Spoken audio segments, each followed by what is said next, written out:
DP를 봤습니다. 요즘 우리 수강생들이 기획 관련된 거보다 쌤 DP 보셨어요?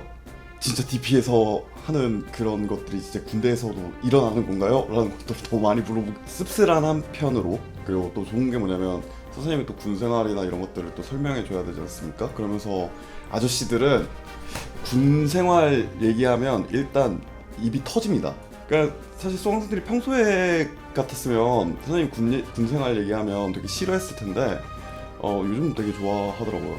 언젠가는 근데 이런 컨텐츠를 한번 해보고 싶긴 했습니다. 선생님도 뭐 아저씨인가 봅니다. 그래서 백쌤 올드스쿨 오늘 주제는 DP와 이제 군대 관련된 얘기를 좀 해볼까 합니다. 과연 저런 날라리가 군대는 제대로 갔다 왔겠냐. 실제로 작년에 공연했을 때 그 공연하고 있는데 갑자기 옆에서 정치 집회 같은 거 하고 있었거든요. 근데 거기 아저씨가 야 너 군대는 갔다 왔냐 막 이렇게 했었는데, 네, 선생님 육군 병장 만기 전역했고요. 그리고 지금 민방위입니다.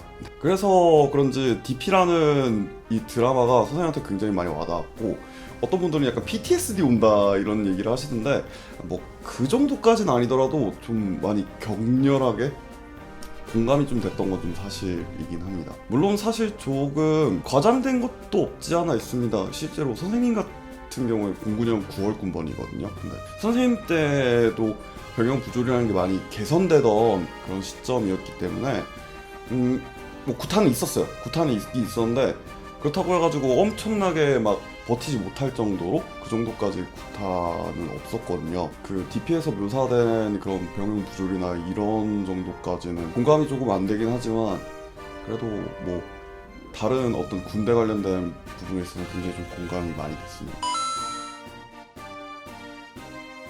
DP를 보면서 좀 이제 군대 안 갔다 오신 분들이 갖는 오해가 몇 가지 있는데 이거는 지금 많이 바뀐 부분이거든요. 첫 번째는 차출될 때 이제 특기병 주특기가 이제 차출될 때 또 선생님 때도 그런 식으로 차출하진 않았어요. 키 몇이냐 175 이상 이렇게 손들어 너 사에서 뭐 했냐 그래가지고 주특기가 차출되고 그러지는 않았거든요. 훈련소에서 그걸 써요. 이제 사회에서 뭐 했는지, 그리고 신체 조건이나 이런 것들은 이미 해서 신체 검사를 다 받았기 때문에 그런 것들 잘 안 물어보고, 그걸로 뭐 헌병이 차출된다? 뭐 그걸로 주특기가 차출된다? 이건 선생님 때도 없었고, 다만 근데 사회에서 뭘 했는지가 되게 그 주특기라는 거와 굉장히 매칭이 잘 되는 건 사실이죠. 선생님 통신병이었거든요. 통신부대에 있었어요. 진짜 그냥 다 통신병 아니면 운전병 이런 부대에 있었는데, 거기서도 공대생들이 정말 많았죠. 왜냐면 통신병과가 그런 기계적인 것들을 좀 많이 다루는 병과다 보니까 선생님이 좀 특이 케이스였죠. 선생님이 대대에서 그 당시에 몇 없는 예체능 계통이라고 하죠. 너 사회에서 뭐했냐? 공연기 했습니다. 공연 만들었습니다. 이렇게 했는데 통신병으로 가게 됐고, 거기서 유일하게 관련된 사회에서 비슷한 일을 했던 사람은 선생님 선임 한 명? 그거랑 헌병대 내에서 그 DP? 선생님은 DP라는 얘기는 잘 못 들었고 사복헌병 이런 얘기를 많이 들었었거든요. 사복헌병들이 있으니까 조심해라 막 이렇게 했었는데 단순하게 탈영병만 잡는 업무도 수행하지만 혹시라도 휴가라던가 외출 외박 나가가지고 사고 치는 친구들 있잖아요. 그런 친구들 미리 단속하려고 있는 그 헌병이 있다고는 들었어요. 그 내용이 나오더라고요. 이런 데는 보통 이제 백 있는 사람들만 가는 거다라고 하는데, 사실 그게 제일 공감 안 되는데, 백 있으면 더 편한 보직도 얼마나 많은데 굳이 백 있으면 생각해보니까 거기도 나오지만 백 있으면 군대를 안 가죠. 사실 헌병이라는 주특기 자체가 예나 지금이나 지금은 물론 선생님 군대 전역한 지 좀 오래돼가지고 잘 모르겠지만 굉장히 힘든 병과거든요. 진짜 그 얘기는 많이 들었어요. 선생님 때도 선생님 부대 되게 많이 좋아졌다, 병영 부대도 많이 없어졌다 이런 얘기를 들었었는데, 헌병만큼은 아직도 부조리가 좀 있고 굉장히 좀 힘든 곳이다라는 얘기를 들었어요. 그래서 빽 있어가지고, 물론 빽 있어가지고 헌병을 간다 이렇게까지 얘기는 안 하고, 주특기 내에서 이제 보직을 이제 맡을 때 빽이 있어야지만 이 보직을 맡을 수 있다 이런 식으로 얘기를 하던데, 글쎄요, 그럴 거면 차라리 다른 쉬운 보직 많은데 굳이 그 정도까지의 괴롭힘은 선생님 때는 없었어요. 선생님 때는 없었는데, 근데 부대 내에 그런 존재들은 진짜 한 명씩은 있었던 것 같아요. 그런 스타일들의 선임들 있었고, 선임이 이제 전역할 때쯤 되니까 그런 스타일의 후임들도 좀 있어. 드라마다 보니까 좀 극적인 걸 좀 많이 다루다 보니까 하나 생략된 부분이라고 보는 게 뭐냐면, 사실 한우열 상병 같이 좋은 선임, 그리고 황장수 병장 같이 완전 엄청 악한 선임 이렇게 있으면 사실 그 중간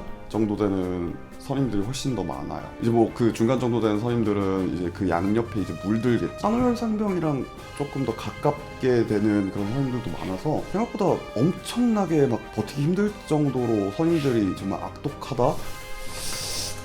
그거에 대해서는 공감이 조금 안 되긴 하더라고요. DP에 나오는 그 각각의 군상들은 실제로 존재하는 사람들이긴 합니다. 실제로 군대 내에 한 명씩은 꼭 있는 그런 사람들을 잘 묘사했더라고요.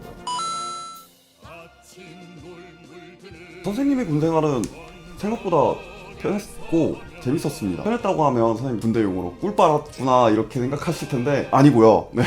선생님 이제 통신병이었는데, 통신병이라고 하면 아 되게 편한 보직이겠구나, 이렇게 한 주특기겠구나 이렇게 생각할 텐데, 그거는 그냥 일반 부대 내에 있는 통신병 분들은 물론 그분들도 좀 힘들겠지만 그분들은 주특기가 그거 하나밖에 없어가지고 이제 그분들이 좀 특별하게 취급받는 존재들일 텐데, 선생님은 애초에 통신부대였어가지고 특별함이 없었습니다. 게다가 선생님이 야전가설병이라고 해가지고 선생님은 몸도 쓰고 그리고 머리도 써야 되는 그런 업무를 받았어가지고 몸은 좀 힘들었는데요, 그걸 느꼈어요.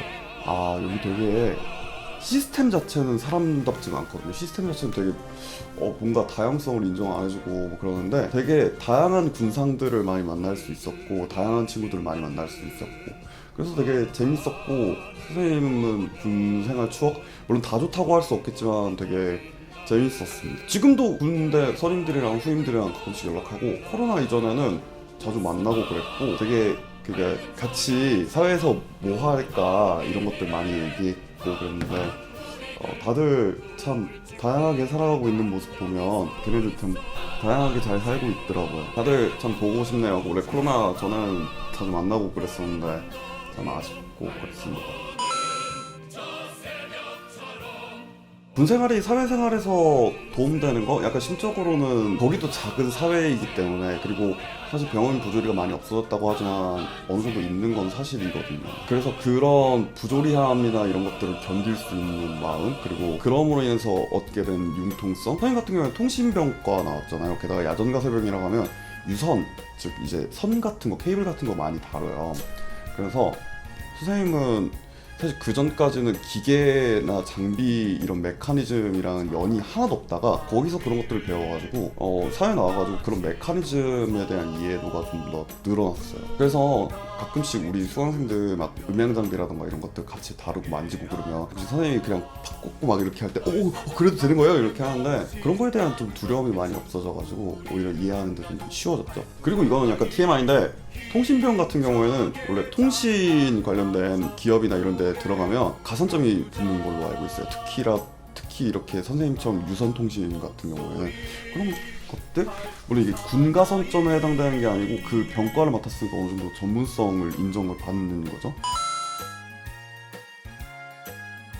요즘은 많이 그런 부분에 있어서 좀 너그러워진 건 사실입니다. 근데 옛날에는 심지어 공익이나 이런 때 있는 친구들도 취업하기가 어려웠어요. 당장 선생님이랑 고작 1, 2년 차이밖에 안 나가는 친구들도 공익 나왔다 그러면 그 단점을 보완할 수 있는 좀 능력을 갖추고 있지 않으면 사실 취업하기 어려웠던 건 사실입니다. 같은 스펙을 가지고 있는 두 친구가 있다 그러면 사실 군대 갔다 온 사람을 뽑지 군대 안 갔다 온 사람을 뽑을까요? 아 이거 오해하실 것 같은데, 그 여성분들은 군대를 안 가지 않습니까? 근데 그 여성분들을 얘기하는 게 아니라 남성분들 사이에서 있는 얘기들이었는데, 지금도 사실 같은 스펙이면 군대 갔다 온 사람들을 뽑는 게 당연하다라고 봐요. 그게 군 가산점 이런 문제가 아니라 같은 스펙인데 하나라도 더 있다면, 군대를 갔다 왔다라는 거 자체를 좀 필수로 많이 보던 시절이었거든요. 선생님이 처음에 취업할 때만 하더라도 군대를 안 갔다 온다고 해가지고 막 크게 지장이 있거나 그렇진 않겠지만, 근데 만약에 같은 스펙을 가지고 있는 사람과 경쟁을 하게 된다면 사실 군대를 갔다 온 사람을 뽑는 게 맞죠. 네.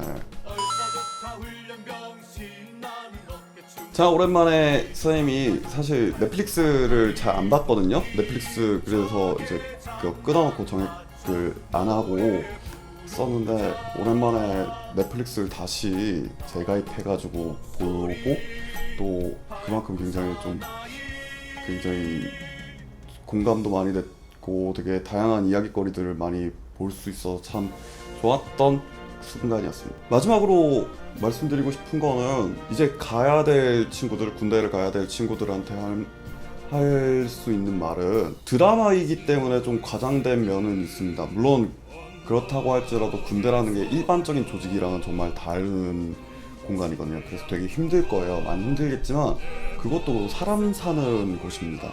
사람 사는 곳이기 때문에 다양한 군상들을 많이 만나고, 다 황장수 병장처럼 다 본인을 그렇게 막 괴롭히고 막 힘들게 하고 하진 않을 거라는 점, 또 구교한 상병 같은 사람들도 있을 테니까 너무 걱정하지 않으셨으면 좋겠고요. 그리고 뭐 갈 필요가 없거나 아니면 이미 갔다 오셔가지고 추억에 잠기시는 분들, 다시금 그러니까 갔다 오신 분들한테는 정말 수고 많으셨다는 얘기를 전하고 싶고, 그리고 이제 가지 않아도 되실 분들은, 물론 대한민국 남성이라면 진짜 특별한 경우가 아니고서는 다 가야 되고 일반적인 경우라고 볼 수도 있어요. 하지만 드라마에서 봤듯이 그냥 일반적인 조직과는 되게 다른 모순을 많이 가지고 있는 조직이거든요.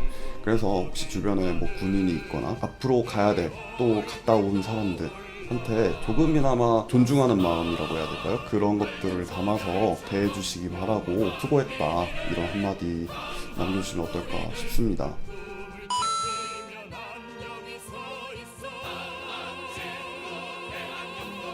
저들